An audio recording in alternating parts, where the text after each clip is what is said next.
खूनी कुआं। सीमा गर्मियों की छुट्टियों में अपनी नानी के गांव आई थी। सीमा नानी के घर पहुंचने के बाद अपनी नानी के पैर छूती है और उनसे आशीर्वाद लेती है। तभी उसकी नानी उससे कहती है, इतनी बड़ी हो गई मेरी सीमा, चल जल्दी से हाथ मुंह धो ले, मैं तेरे लिए खाना लगा देती हूँ। भूख लगी होगी ना? हाँ नानी, भूख तो लग रही है मुझे, आपके हाथ के बने हुए पीले दाल और चावल खाने की। कितना टाइम हो गया है मुझे आपके हाथ का बना हुआ दाल चावल खाए हुए। तू तो नौकरी में व्यस्त थी, तो तुझे कहाँ से टाइम मिलेगा अपनी नानी के लिए? और जब इतने टाइम बाद आई है तो ज्यादा टाइम के लिए रुक कर जाएगी तू। हाँ नानी, इस बार पूरे 2 महीने के लिए आई हूँ। सीमा की नानी अंदर जाकर उसके लिए खाना बनाने लगती है। सीमा कमरे में अकेली होती है, तभी उसे किसी औरत के रोने की आवाज सुनाई देती है। वो कभी खिड़की से बाहर झांकती है तो कभी दरवाजे से बाहर झांकती है। उसे समझ में नहीं आ रहा होता है कि आखिर रो कौन रहा है। तभी नानी खाना लेकर आ जाती है। वो अपनी नानी से कहती है, नानी, कोई औरत रो रही है क्या? मैं जब से यहाँ आई हूँ तब से मुझे यहाँ किसी औरत की रोने की आवाज आ रही है। हे भगवान, कहीं ये वही तो नहीं? बोलो ना नानी। अरे कोई नहीं रो रहा, ये तेरे मन का वहम है। और तू ना अब खाना खा ले, ज्यादा यहाँ वहाँ की बातों में ध्यान मत दिया कर। जल्दी से खाना खा और फिर मेरे साथ आ जा मेरे कमरे में, दोनों बैठकर खूब सारी बातें करेंगे। ऐसे ही अगले दिन सीमा अपनी नानी के साथ गांव के बाजार जा रही होती है। उसी रास्ते में फिर से किसी औरत के रोने की आवाज आती है। वो अपनी नानी से कहती है, अरे नानी, क्या सच में तुम्हें अभी भी किसी औरत की रोने की आवाज नहीं सुनाई दे रही? मुझे किसी औरत की बहुत बुरी तरीके से रोने और चीखने की आवाजें आ रही है। मैं बहुत परेशान हूँ नानी, आखिर ये कौन है? मुझे लगता है कि सीमा को शहर भेज देना चाहिए, यहाँ रहना उसके लिए ठीक नहीं। नानी बोलो ना, आप चुप क्यों हो जाते हो? सीमा, तू घर चल, मुझे तुझसे बहुत जरूरी बात करनी है। नानी सीमा को घर ले आती है और सीमा से कहती है, सीमा, कल सुबह तू शहर वापस चली जाएगी। अरे अचानक? आखिर क्या बात है नानी, आप मुझे ऐसे जाने को क्यों कह रही हो? मैं बस जो कह रही हूँ उस पर ध्यान दे। तू कल सुबह यहाँ से चली जाएगी, और ये बात मैं कोई मजाक में नहीं बोल रही। तू कल जाएगी तो मतलब जाएगी। अरे नानी, चली जाऊंगी मैं, ठीक है, पर आखिर बात क्या है ये तो बता दो। मम्मी से कोई बात हुई है या फिर मुझसे कोई गलती हुई है जो तुम मुझे अचानक से जाने के लिए बोल रही हो? देख सीमा, रात बहुत हो चुकी है और मुझे इस बारे में कोई बात नहीं करनी। चल, अब चल के मेरे साथ सो जा।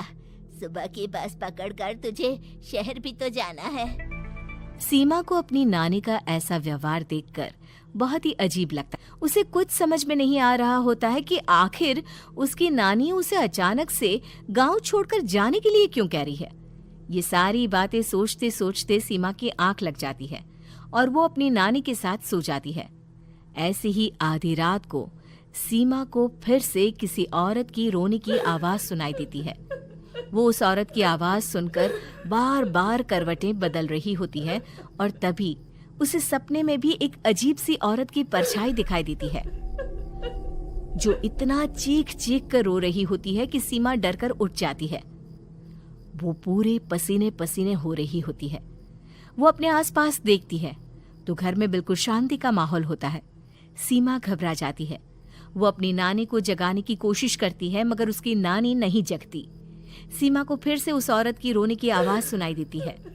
आखिरकार सीमा अपने आप को रोक नहीं पाती और वो घर का दरवाजा खोलकर बाहर निकलती है। आखिर ये माजरा क्या है? आज तो मैं पता करके रहूंगी। अब आवाज का पीछा करते हुए सीमा आधी रात को गांव के चौपाल के पास बने कुएं के पास पहुंच जाती है, जहां कुएं की चारों ओर बेड़ियां लगी होती हैं उन बेड़ियों में लगे हुए ताले के साथ एक लाल रंग का कपड़ा और माता रानी का कलावा बंधा होता है। उस कुएं में से सीमा को किसी के रोने की आवाज आती है। सीमा परेशान हो जाती है। इस कुएं में कौन है? कौन है यहाँ? सुनो, कौन है? कौन रो रहा है? वो चिल्ला चिल्ला कर पूछती है और साथ ही लोगों को जगाने की कोशिश करती है, मगर किसी को भी उसकी आवाज सुनाई नहीं देती। अब सीमा खुद उस कुएं के पास की बेड़ियों और तालों को खोलने की कोशिश करती है और किसी तरह कुछ देर की मशक्कत के बाद सीमा उसको खोल भी देती है। और जैसे ही वो कुआं खोलकर उसके अंदर झांकती है, सीमा उस कुएं में गिर जाती है। इतने में उसकी नानी की नींद भी खुल जाती है और सीमा को पास ना देखकर नानी परेशान हो जाती है। नानी घबराकर पूरे घर में उसे ढूंढने की कोशिश करती है, जिसके बाद उसकी नानी और सभी लोग उस खूनी कुएं के पास जाते हैं और सीमा की नानी कुएं के पास खड़ी होती है। सभी गांव वालों और सीमा की नानी को सीमा के चिल्लाने की आवाज आती है। बचाओ, कोई मुझे बचाओ। मेरी बच्ची, हम आ गए, हम तुझे बचा लेंगे। नानी, मुझे यहाँ बहुत डर लग रहा है। यहाँ इंसान की कटी हुई मुंडिया, हाथ, पैर और कंकाल है और खून भी है। नानी, मुझे डर लग रहा है। आप सब मेरी मदद कीजिए, नहीं तो ये खूनी कुआं मेरी बच्ची को भी खा जाएगा। अरे मुझे तो ये समझ में नहीं आ रहा कि आखिर इस खूनी कुएं को खोला किसने। सालों पहले इसको इतनी मुश्किलों के बाद तांत्रिक बाबा ने बंद किया था। अरे पूरा गांव खूनी कुएं के बारे में अच्छे से जानता है, तो कोई भी जानबूझकर तो ऐसा करेगा नहीं। मतलब किसी ने अनजाने में इसे खोल दिया है भैया। सीमा को इस बारे में मालूम नहीं था और जब से वो यहाँ आई थी तभी से उसे किसी औरत के रोने की आवाजें भी सुनाई दे रही थी।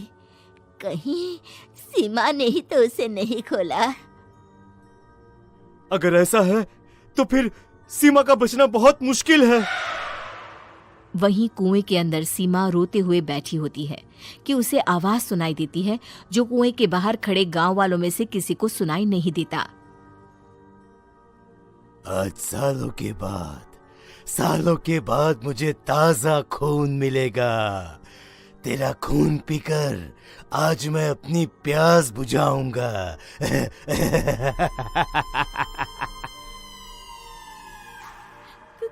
कौन है? मत मारो प्लीज, मुझे जाने दो प्लीज। मैंने किसी का क्या बिगाड़ा है? वो तुझे मरने के बाद पता चल ही जाएगा। जितने में गांव वाले और सीमा की नानी कुछ सोच पाते, उतने में उन्हें सीमा के चिल्लाने की आवाज आती है और अगले ही पल सब शांत हो जाता है। क्या हुआ? सीमा, मेरी बेटी। माफ करना बहन, लेकिन अब सीमा वापस नहीं आएगी। हमें एक बार फिर से कुएं को बंद करना होगा। गांव वाले तभी तांत्रिक को बुला कर लाते हैं। एक बार फिर अपनी शक्ति से तांत्रिक बाबा उस कुएं को हमेशा हमेशा के लिए बंद कर देते हैं और वहां एक बोर्ड लगा दिया जाता है कि यहाँ आना मना है।